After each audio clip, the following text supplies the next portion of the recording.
علیہ وآلہ وسلم.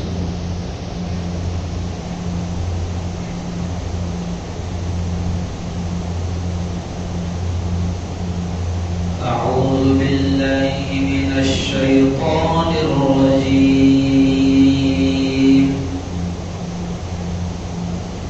بسم الله الرحمن الرحيم.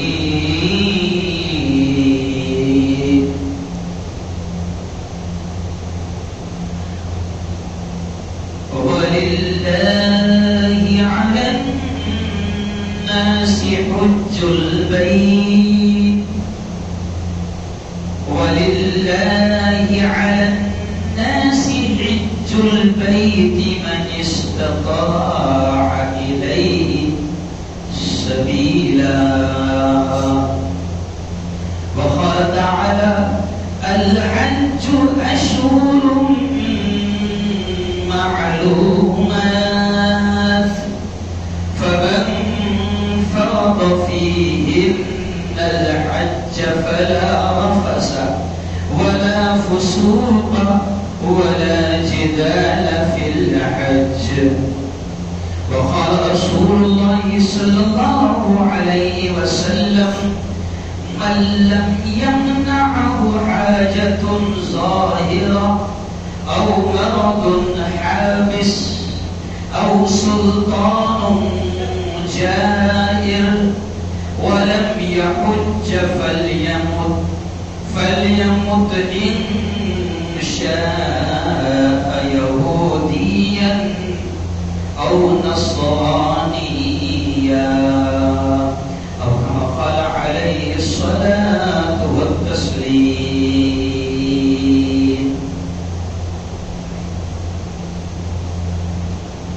میرے مصطفیٰ کا ہمسر نہ ہوا نہ ہے نہ ہوگا کوئی اور ان سے بہتر نہ ہوا نہ ہے نہ ہوگا. وہ پسینہ جس کا خوشبو میں گلاب سے بھی بڑھ کر وہ پسینہ جس کا خوشبو میں گلاب سے بھی بڑھ کر کوئی ایسا جس میں اطہر کوئی ایسا جس میں اطہر نہ ہوا نہ ہے نہ ہوگا کوئی اور ان سے بہتر نہ ہوا نہ ہے نہ ہوگا. تیرے مصطفیٰ سے ہم کو جو ہوا طفیل حاصل تیرے مصطفیٰ سے ہم کو جو ہوا طفیل حاصل کہیں اور سے میسر کہیں اور سے میسر نہ ہوا نہ ہے نہ ہوگا کوئی اور ان سے بہتر نہ ہوا نہ ہے نہ ہوگا. صدق اللہ العظیم وصدق رسولہ النبی الکریم. بہت ہی قابل سر احترام میرے نوجوان دوستوں بزرگوں اور ساتھیوں، گزشتہ ہفتے بھی یہیں پر بیان کا موقع میں نے دیا تھا اور اس بار بھی عیدگاہ ٹرسٹیوں نے کسی اور کو موقع دینے ہی نہیں دیا، اور ان کی تو ضد یہ ہے کہ جب بھی جلگاؤں میں رہیں تو یہی پڑھ رہے، لیکن کیا کریں، تبرک سب کو بانٹنا پڑتا ہے، تھوڑا تھوڑا بابا کی شیرنی، لیکن خیر میں کوشش کروں گا کہ انشاءاللہ میں زیادہ سے زیادہ جمعے عیدگاہی کے اس مسجد میں دوں۔ دیکھو دوستو، گزشتہ ہفتے بڑے اہم عنوان پر میں نے بات کیا تھا کہ غلامی رسول میں موت بھی، ارے بولو دو سے، قبول ہے۔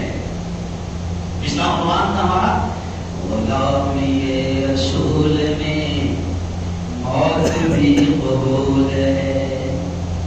حکومت کو بھی ہم نے پیغام دیا تھا، بلکہ پچھلے ہفتے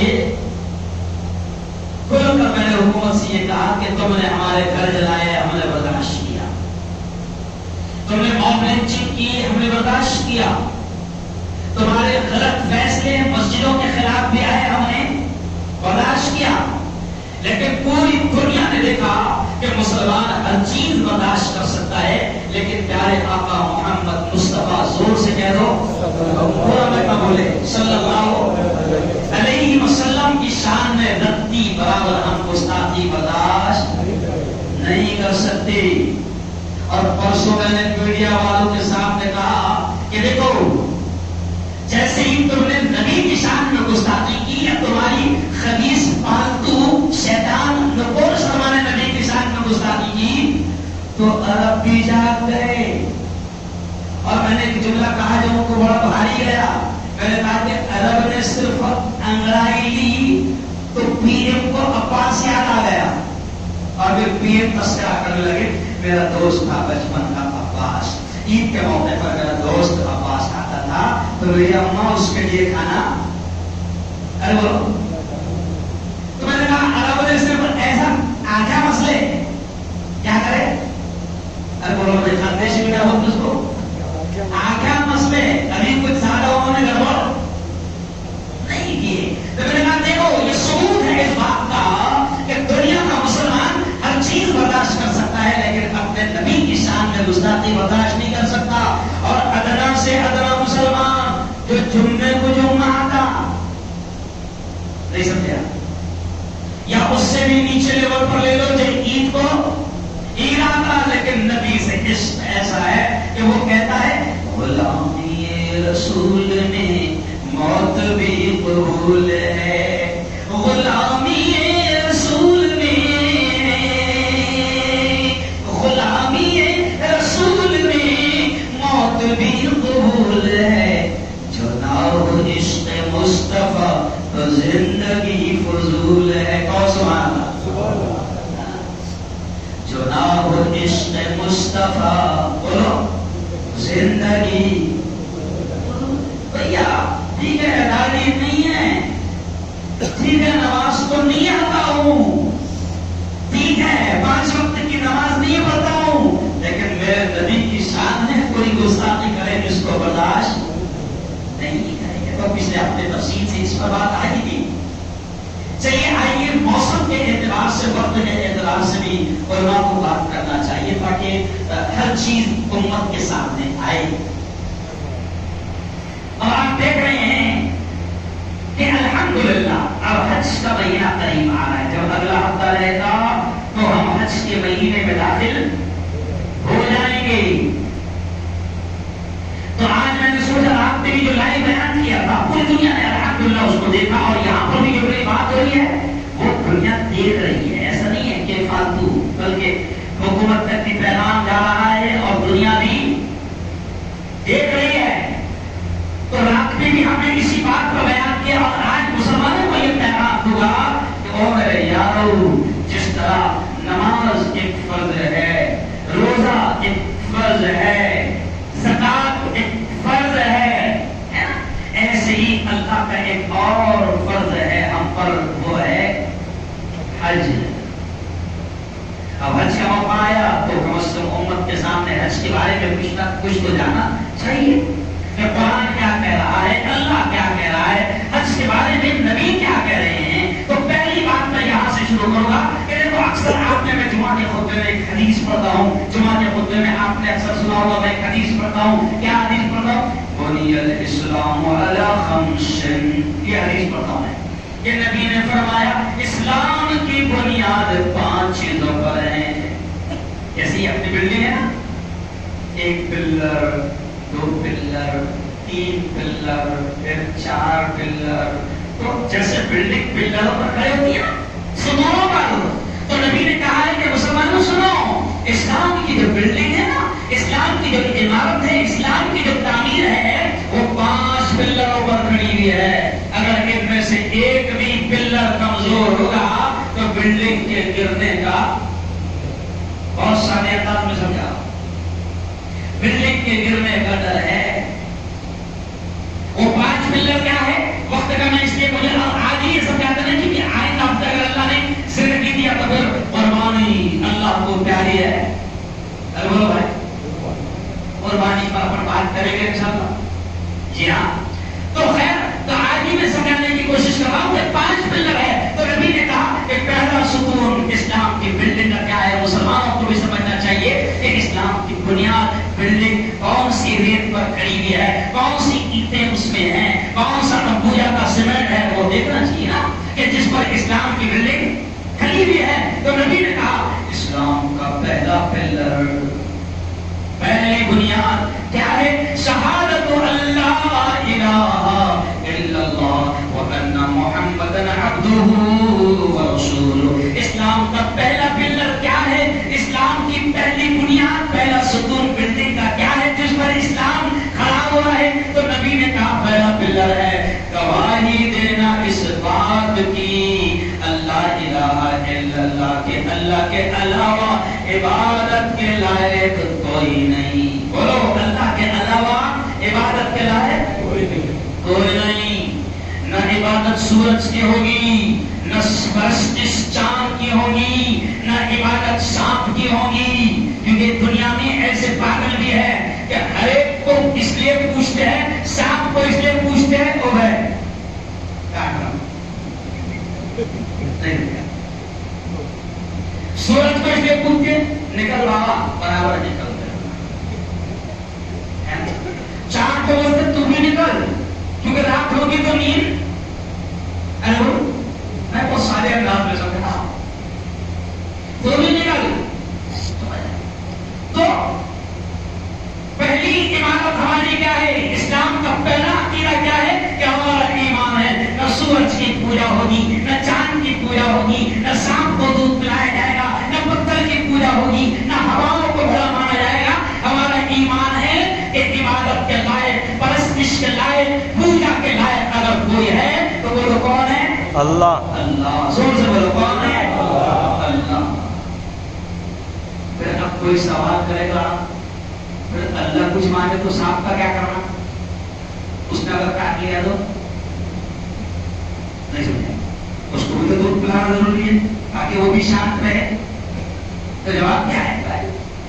تو ہم کہتے ہیں کہ ہمارا ایمان ہے کہ سورج، چاند، ہوائیں، فضائیں، بادل، بارش کا آنا، بارش کا رک جانا، بارش کا برسنا، سمندر کی موجیں، سمندر کی لاٹھیں، یہ ساری کی ساری چیزیں، یہاں تک کہ کائنات کا ذرہ ذرہ سب کس کے قبضے میں ہے؟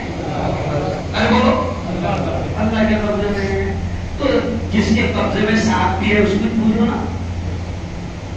جب اس کو پوج لیں گے تو وہ خود ہی بولے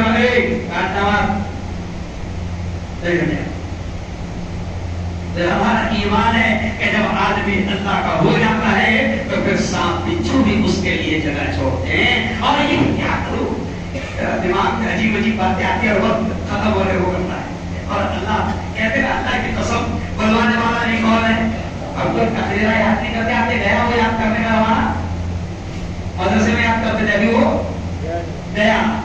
ابھی اللہ بلواتا ہے. تو دیکھیں کہ آپ دیکھتے ہیں کہ تاریخ میں حدیث سناتا ہے کہ جب ایک مرتبہ اللہ کے ماننے والے، نبی کے غلام، نبی کے فہم، نبی کے عاشق رات میں سفر کر رہے تھے کہ ایک خطرناک جنگل میں ان کو رات ہو گئی اور رات کو ٹھہرنا تھا. رات کو ٹھہرنا تھا، صحابہ کو، عاشقوں کو ٹھہرنا تھا. اور بڑا خطرناک جنگل تھا، چرند پرند درند، چیتا، سانپ، بچھو، شیر، جنگلی باغ سب تھے. نبی کے عاشقوں نے صرف اتنا ہی جملہ کہا. میں تم کو سمجھانا چاہ رہا ہوں کہ جب ہم اللہ کے ہو گئے تو سارے کس کے ہو جاتے ہیں؟ ہمارے ہو جاتے ہیں. تو نبی کے عاشقوں نے اتنا ہی کہا آج رات ہم یہاں ٹھہر رہے ہیں. کیا بولے؟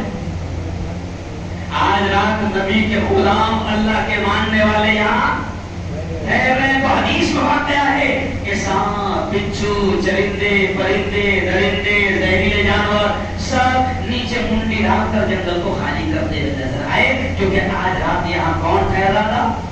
نبی کے ارے بولو نا نبی کے غلام. چلو خیر بات ادھر چلی جائے گی تو حج رہ جائیں گے.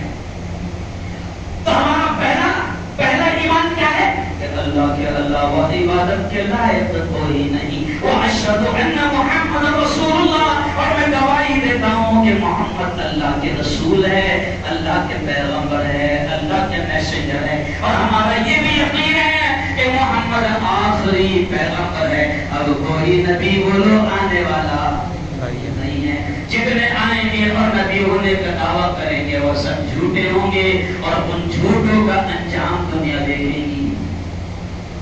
ایسا نہیں کہ ابھی نبی نہیں ہے, وہ ایک سے پہلے نبی بھی دلی میں بھی ہے, ہم نے ہمارا کیا مانتے بھی ہے. کیا بتاؤں تم کو. تو ابھی بھی جھوٹے نبی ارے بولو ہے.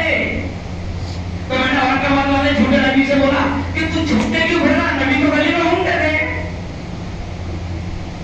سمجھ رہا, نبی تو گلی میں پہاڑوں میں گھومتے تھے اور اللہ اس کا پیغام پہنچاتے تھے. بڑا جھوٹے تو اور کا بات میں چھپ کر بیٹھا, یہ اس بات کی علامت ہے کہ تو جھوٹا ہے. اچھا وہ کیا کہتا ہوں میں عیسیٰ حضرت عیسیٰ آنے والے دیکھ نہیں بولے میں عیسیٰ آ گئے.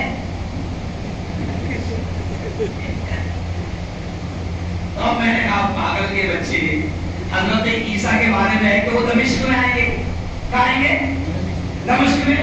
اور تو بہار میں آئے اور تیرا نام شکیل ہے اور ان کا نام عیسیٰ ہے. سمجھ رہا, وہ بغیر باپ کے اللہ نے کرشمہ دکھایا تھا دنیا کو کہ میں جو چاہوں کر سکتا ہوں. تو ان کو تو بغیر باپ کے اللہ نے پیدا کیا. تیرا باپ تو نہیں پڑے. کیا کروں, کدھر بھی پہنچاتا ہوں میں. تو پھر آئیے چلیے, تو ہمارا ایمان ہے کہ اللہ کے علاوہ عبادت کے لائق. ارے بات میں کبھی جھوٹے کتنے نبی سب کی بولوں گا. تو اللہ کے علاوہ عبادت کے لائق کوئی نہیں ہے. اسلام کی پہلے بنیاد. دوسرا کیا؟ اقام الصلاۃ. جب ایمان لا لیا تو نماز کو قائم کرنا, یہ عمارت کا بلڈنگ کا دوسرا پلر ہے. ایمان لایا اور نماز نہیں پڑھتا یعنی عمارت کبھی بھی گر سکتی ہے. اور پھر تیسرا کیا؟ اقام الصلاۃ و ایتاء الزکاۃ. اور تیسرا یہ ہے کہ اللہ نے اگر تجھے مال دے دیا تو برابر ایمانداری سے زکات ادا کرنا, کیونکہ زکات بھی اسلام کی بنیاد کا بلڈنگ کا ستون ہے. اور چوتھا کیا ہے؟ الحج, جس پر آج میں بات کر رہا ہوں. چوتھا پلر کیا ہے؟ حج. کہ اللہ نے اگر مال دیا, جانے آنے کا پورا خرچہ اگر اللہ نے دے دیا, جا سکتا ہے, آ سکتا ہے, اور جتنے دن وہاں رہا یہاں پر تو بیوی بچوں کا بھی خرچہ پورا کر سکتا ہے. تو پھر اللہ نے تجھ پر حج فرض کر دیا. اور اللہ کے نبی نے یہ کہا کہ حج بھی ایسے ہی فرض ہے مال والے پر جیسے نماز فرض ہے. حج بھی ایسے ہی فرض ہے جیسے رمضان میں روزہ فرض ہے. زکات بھی ایسے ہی فرض ہے اور حج بھی ایسے ہی فرض ہے. دونوں میں ان تمام چیزوں میں کوئی فرق نہیں ہے. لیکن اسلام کی کوالٹی دیکھیے کہ اسلام کی بنیاد دو طرح کی عبادتوں پر ہے. ایک تو ہے مالی عبادت. کیا ہے؟ مال مال مال. اور ایک کوالٹی ہے جانی. یعنی اسلام کا مکمل ہوتا ہے کہ اللہ کہتا ہے مال مانگو مال دینا, جان مانگو جان دینا. اور جب تک کہ یہ دونوں جذبے تیرے اندر نہیں آئیں گے تب تک کہ تو مسلمان نہیں ہو سکتا. ہاں دونوں جذبے, مال کی ضرورت پڑی مال دوں گا. اللہ نے اگر حج فرض کر دیا تو یہ نہیں سوچوں گا ارے باپ رے 6 لاکھ میں ہو رہا ہو. اللہ کہہ رہے مال دیا تو میں نے تیرے پر حج فرض کر دیا.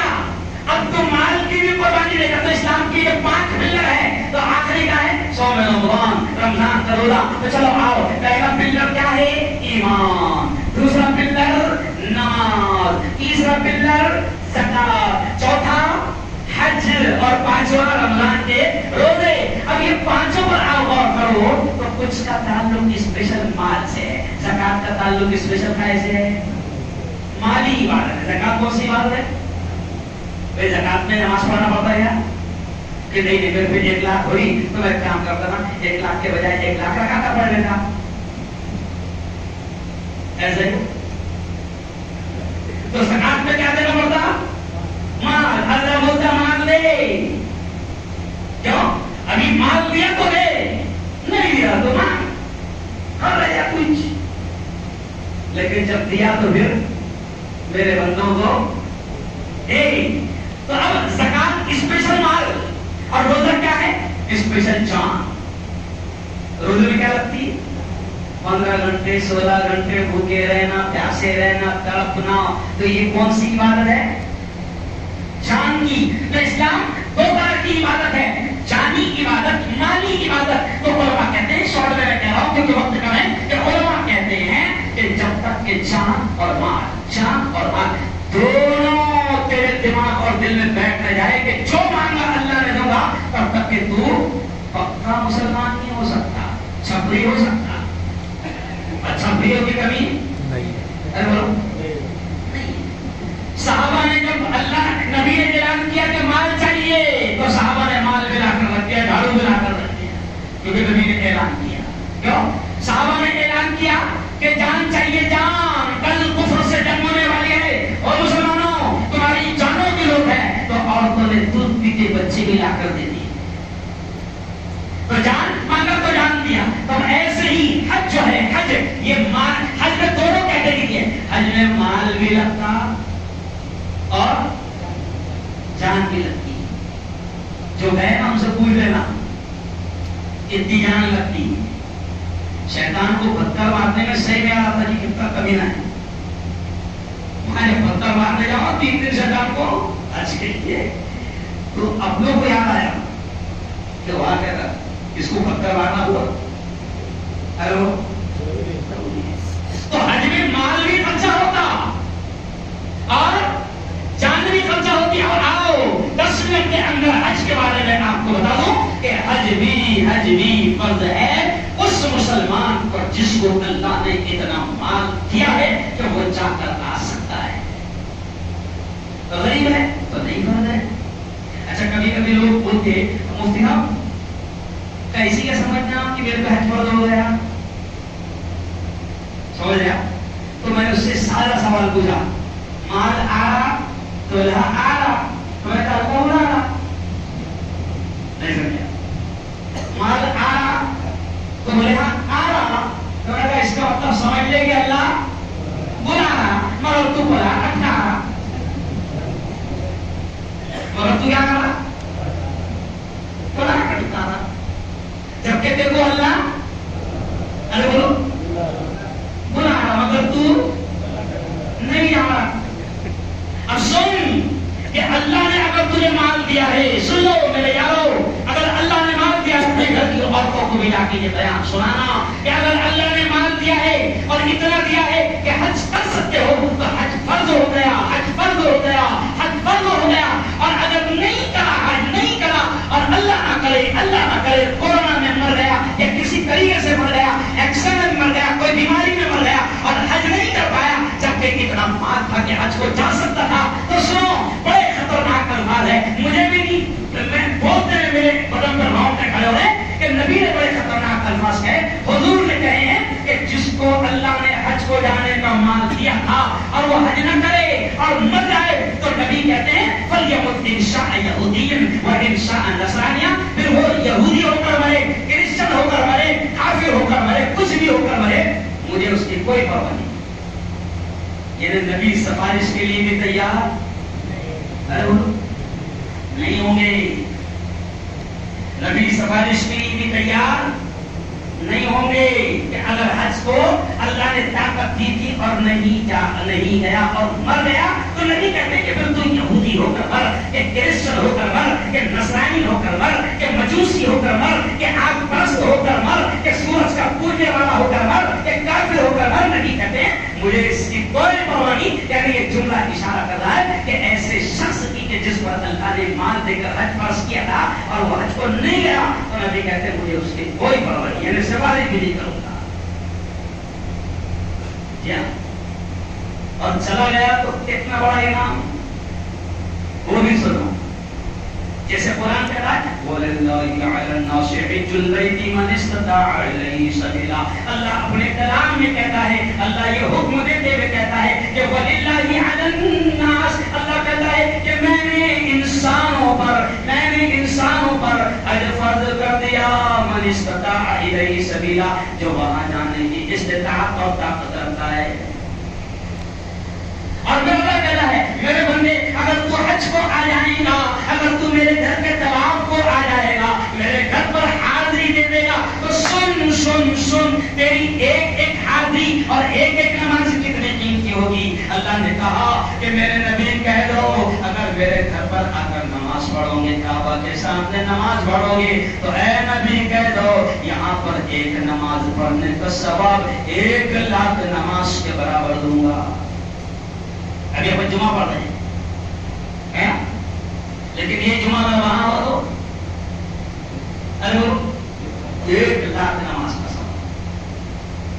یہ حدیث میں اچھا ایک بات بتاؤ کتنا مزہ ہے. ابھی اپن نیت ماننے کی نماز کی تو کیا بنے, نیت کرتا ہوں نماز 2 رکعت جمعہ کی خاص واسطے اللہ کے منہ میرا کعبہ شریف کی طرف. اب ذرا تھوڑا سا امیجن کرو, تھوڑا سا سوچو کہ آج ہم برسوں سے یہاں پر یہ کہہ کے نیت مانتے ہیں میرا کعبہ شریف کی طرف, اور جب کعبہ ساتھ میں رہتا ہوں تو کتنا مزہ آتا.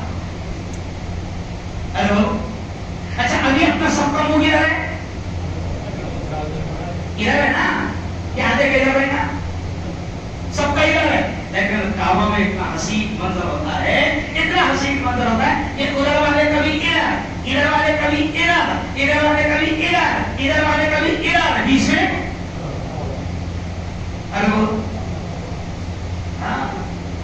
دیکھو کبھی سفید لگتی ہے تو کیسے لگتی ہے. کعبہ ہے اللہ کا گھر ہے اور وہ زمین پر سب سے پہلا گھر ہے. کبھی اس کی بھی تفصیل میں لاؤں گا. زمین پر اللہ کا سب سے پہلا گھر ہے. اب کعبہ کے سامنے جب رہو گے تو کتنا مزہ آئے گا. تو جب بندہ حج کو جاتا ہے تو پہلے تو اس کی ہر نماز پر وہ 1,00,000 نمازوں کا ثواب لیتا ہے. اور آگے سنو, اللہ نے اپنے نبی کی زبان سے یہ بھی کہہ رہا ہے کہ اے محمد کہہ دو اگر میرا بندہ میرے گھر پر آ جائے گا, حج کر لے گا, پھر وہ جلگاؤں سے آیا, نیپال سے آیا, مہاراشٹر سے آیا, بنگال سے آیا, امریکہ سے آیا, انگلینڈ سے آیا, فرانس سے آیا, جاپان سے آیا, چائنا سے آیا, کہیں سے بھی آیا, نیرو سے آیا, ماسٹر کالونی سے آیا, کہیں سے بھی آیا, تو میں اس کو واپس ایسے لوٹاؤں گا. یہ حدیث کے الفاظ ہے. اللہ کہتا ہے کہ میں اگر کوئی بندہ میرے گھر پر آ جائے تو پھر میں اس کو اس کے گھر پر واپس جب بھیجوں گا تو ایسا گناہوں سے کلین پاک اور صاف کر کے بھیجوں گا جیسے آج ہی وہ ماں کے پیٹ سے پیدا ہوگا. یہ انعام ہے آج ہی کے. اب زندگی میں اگر اللہ نے مال دیا ہے تو پہلے کیا کوشش کرو, ارے زور سے بولو, اچھی. چلو اب 2 اہم مسئلے بھی بتا دیتا. رات میں ہی میں نے بولا ہوں لائیو بیان میں, بہت سارے لوگوں نے امریکہ وغیرہ سے بھی کمنٹ کر کے بتائے کہ صاحب بہت کلیئر بات آپ نے سمجھائی. سن لو, اگر کسی کے دماغ میں یہ بات رہتی ہوئی ہے کہ میرے اوپر پہلے بچوں کی سیٹنگ ضروری ہے, کیونکہ ہمارے دماغ میں کیا ہے, اب تو ہے نا 5 سے 2 پورے بچے ہیں مفتی صاحب, ایک پوری ہے بس. یہ تینوں کا فرض اپن نے ادا کر دیا کہ پھر بس ان کی سیٹنگ کرنا ہے, ان کی سیٹنگ کرتے کرتے اس کی سیٹنگ ہو جائے گی. مگر یہ حج کو تو اگر کسی جاہل دماغ میں یہ بیٹھا ہوا ہے کہ بیٹی کی پہلے شادی فرض ہے, بیٹے کی پہلے شادی فرض ہے, تو سن لو یہ مسئلہ ایسا نہیں ہے. اگر اللہ نے آپ کو پہلے مال دیا ہے کہ آپ جا کر آ سکتے ہیں تو پہلے کیا فرض ہے, اور وہ بیٹا اور وہ بیٹی جس نے دیا نا وہ انتظام کرے گا. تو مر جاتا اگر تو کون پالتا, ارے بولو نا, ماں مر گئی تو کون پالتا, ارے انتظام کون کرتا,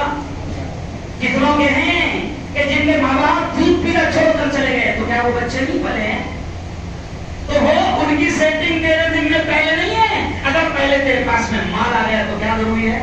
حج فرض ہے. چلو ایک اور مسئلہ سن لو, ایک اور مسئلہ سن لو مفتی صاحب, دونوں کا جانا ضروری ہے نا؟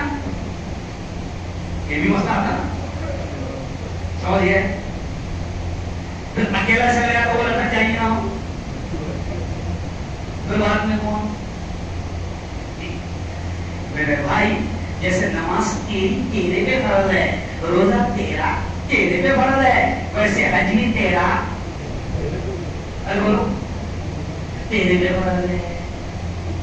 اور ایک مسئلہ سن لو, بہت خراب ہو جائے, اور ایک مسئلہ سن لو کہ جوان میں میرے گھر سے باہر نکل گیا, میں نوکری پر لگ گیا یا میں کاروبار میں لگ گیا, راوت چھوڑ کے جلگاؤں میں آ گیا اور میری دکان ایک دم دن مار لگ گئی اور میں نے خوب کما لیا, تو پہلے میرے پر میرا فرض ہے. اگر میں یہ سوچوں پہلے اما بابا کو کرانا پڑے گا تو وہ بھی نہیں ہے. یہ پھاڑے پھاڑے دکھا میں مسئلہ ایسا کلیئر سمجھا میں. اما بابا کا بھی تیرے پہ پہلے فرض نہیں ہے, تیرا مال ہے تو پہلے تیرے کا فرض ہے. اور اللہ نے اگر اتنا دے دیا کہ تم آپ کو نہیں لڑا سکتا, باپ کو نہیں لڑا سکتا, بھیڑ کو نہیں لڑا سکتا, کھانا کو نہیں لڑا سکتا, تو کام پورا بول لو. لیکن پہلے تیرے پر تیرا, کیونکہ تیری نماز جیسے تیرے پر ہے, تیری نماز تو نے چھوڑا تو بھاؤ سے سوال, ارے بولو نہیں ہونا, اگر بھاؤ نے بھجن نہیں پڑے تھے تو تیرے سے سوال یہ ہوگا. تو حج بھی تیرا, ارے بولو تیرے پر فرض ہے. اچھا کئی لوگ ایسے ہیں کہ جن کو اللہ نے اتنا مال دیا ہے وہ حج کو جا سکتے ہیں. کئی لوگ ایسے ہیں. جب میں حج کو گیا تو مبارکباد دینے کے لیے کہ ہمارے اچھے دوست آئے, مالدار بھی تھے, تو میں نے ان سے کہا یہاں مولوی ملا آدمی جا رہا اور الحمدللہ 3 مرتبہ چلے گئے, تو میں نے مولوی ملا آدمی جا رہا, تم کیوں نہیں جا رہے؟ اللہ نے تم کو تو اتنا دیا ہے کہ تم جا سکتے ہو, تو اور کیا کہہ رہا ہوں؟ مفتی صاحب اللہ کا شکر اتنا ہے کہ 50 بار جا سکتا ہو. کیا بولو تو بولو 50 بار جانا نہیں ہے نا, کتنے بار جانا ہے؟ یہ بھی مسئلہ سنو. حج زندگی میں, حج زندگی میں ایک ہی بار فرض ہے. خود نبی جو پیدا ہو رہے ہیں مکہ میں, لیکن زندگی میں کتنے بار حج کیے؟ ارے بولو ایک ہی بار فرض ہے زندگی میں. تب اس کو میں نے بولا کہ جانے کا نہیں جا نہیں سکتا, یار بہت 50 بار جا سکتا ہوں. 50 بار اپنا کو جانا نہیں ہے, کتنے بار جانا ہے؟ ایک ہی بار. سنے ہونے کیسے سن لیں؟ تو اب میں نے پوچھا کیوں نہیں جا رہے تھے, جب 50 بار جا سکتے تو ایک ہی بار. مفتی صاحب پرابلم جانے کا نہیں ہے, شاہ کر آنے کے بعد کا ہے.